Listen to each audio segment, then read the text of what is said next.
Hello, I'm Lars, alter ego to Kevin Panic.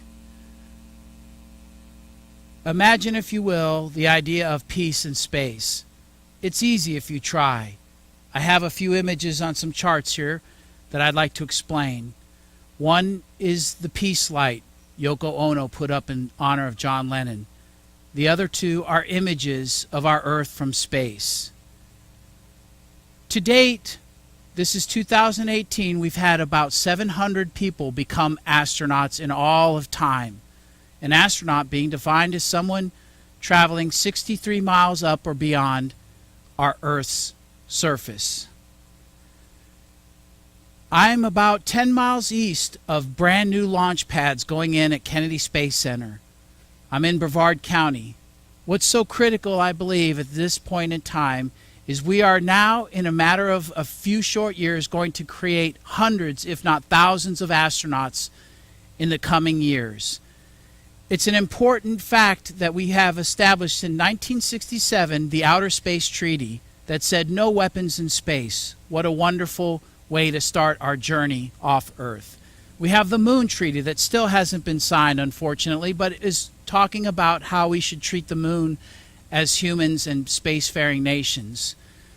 I think a third document is in order now, with the chance that hundreds and thousands of space tourists are going in space, and that document is the Astronaut Documented Oath, the ADO. A simple pledge that says, I shall not fight in space.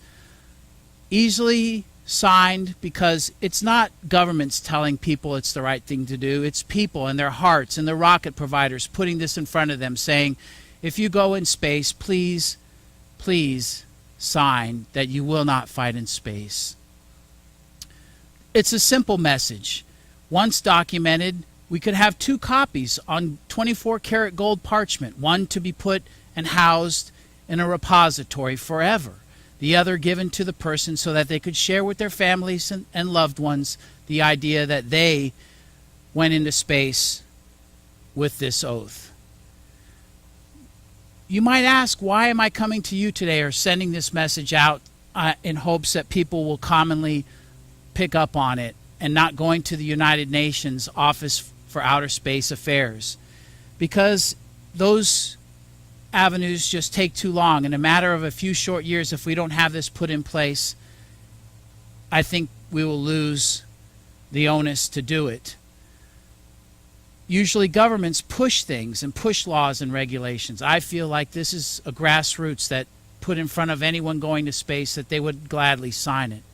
And why? The big question of this is, why should I worry about this? Or why I'm barely being able to feed my family or make my rent? Why am I concerned about rich people going to space? And I'll tell you, it's about the 300 billion souls and us being part of them. We may never, I don't think I'll have the riches to go to outer space or suborbital or see the Earth from space, but I know it's important that the people that do start faring out into the outer reaches and establishing outposts in the hundreds of years from now.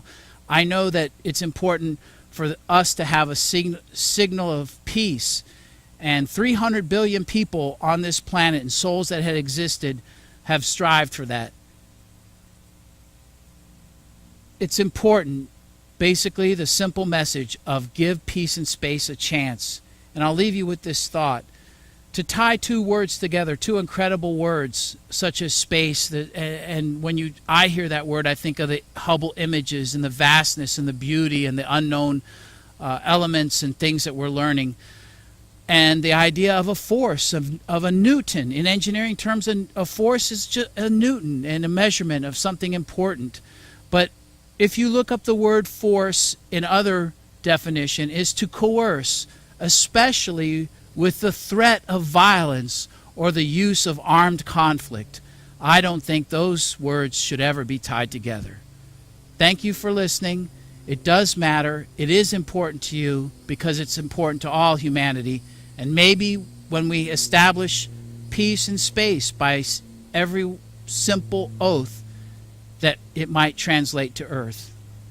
Thank you.